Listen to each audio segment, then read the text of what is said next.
Hey y'all, let's look at the parable of the sower today in a really different light. And why should we do that?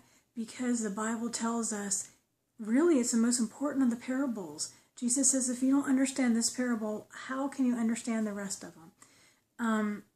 The parable of the sower is something I've been really interested in studying and have studied a lot. I've looked at the parable of the sower for a long time and actually did a wonderful Bible study with a loved one once on the parable of the sower. This is, we missed something really important. I think one of the things when you look at parable of the sower, and if you are not familiar with it, and I think most of my viewers are going to know it really well, if you're not familiar with it, pause the video, go back and read it. You'll find it in Luke chapter 8, Mark chapter 4, and Matthew 13, 14. So go back and look at that. It's a very quick parable. Basically, seed is sowed on 3 different soils. The enemy takes one of them away. 2 of them only grow a short bit and die. And one of them is the one that produces fruit. But seriously, if you're not familiar with it, go back and read it. It's really fast and really important. So most of the commentaries that we read are based on, which one is saved. The last one is saved, and the other ones, depending on your theological point of view, either were never saved or some of them were saved and then never made it. And that's important, but it's tangential information. So here's how it applies to you and me. And I'm going to be glancing down at my notes just a little bit. In the parable, Jesus actually gives us, so put the whole who's saved, who's not saved on the side. It's important, and it applies to this, but tangentially. So kind of put that thought on the back burner. Think about this. Jesus is using this to his disciples at the time to express to them, these are threats in your walk. These are things that can make you stumble in your walk. And yes, we know that we have to persevere to the end to be saved. And these are things that can really trip us up. They can be used for the good and to make our faith stronger, but they are threats to our faith. They're very real threats.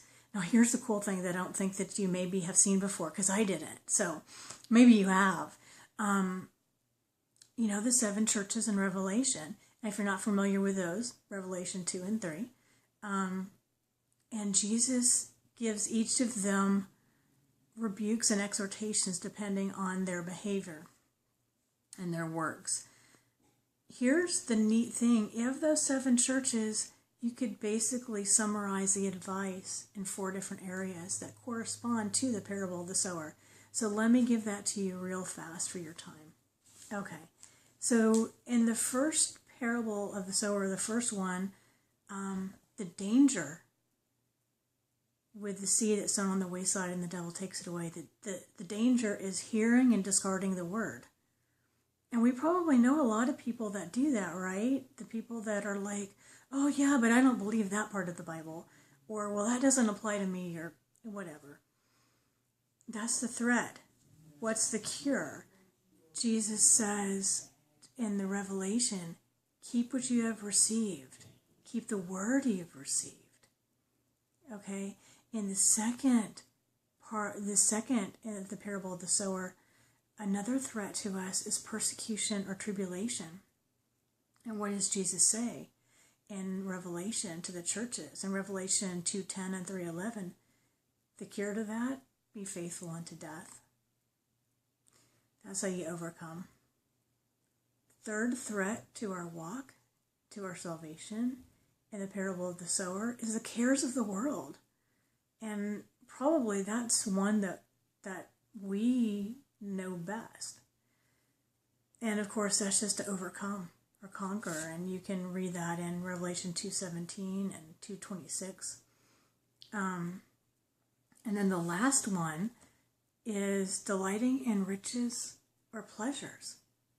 right? I mean, so the extreme example is I'm not going to church, I'm not going to worship God, I'm not going to whatever. My conduct is my religion, and I'm going golfing and then eating lunch on my yacht. Or, I mean, it's a ludicrous example, but you get the idea. The light in that, to where you're excluding God. He's not number one. It's not for His glory. It's for their own pleasure. And Jesus' answer in Revelation: "Be zealous and repent." Revelation 3:19. Buy white garments and sell for eyes to see. And then in Revelation 3:21, overcome. So the parable of the sower is a lot more personal than I've seen it in a lot of commentaries. And I just wanted to share that with you guys. Love to hear your comments and your thoughts below.